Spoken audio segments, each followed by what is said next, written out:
Abidjan, Ivory Coast.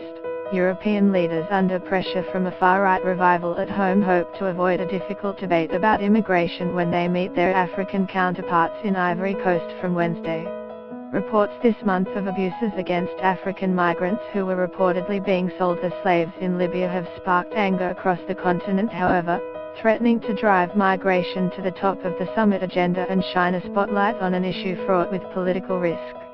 German Chancellor Angela Merkel and French President Emmanuel Macron, who head the Franco-German axis at the heart of the European Union, will have its next major political test in mind when they sit down with African Union heads of state.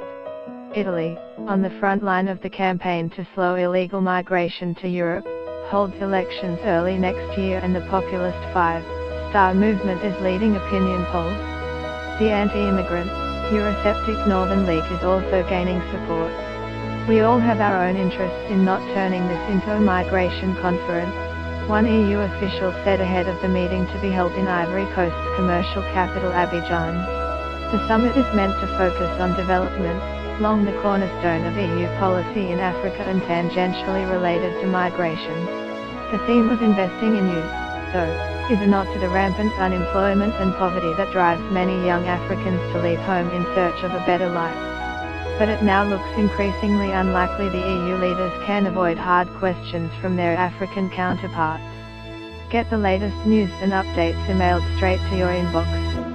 By submitting your email, you are agreeing to Fairfax Media's terms and conditions and privacy policy.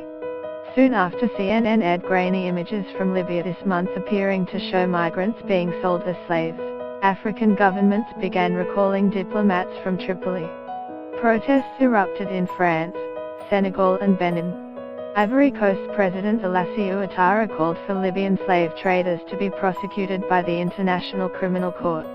Libyan authorities have promised to investigate the slavery allegations. But the European Union too has been the target of anger and frustration. They're the ones who blocked the way and left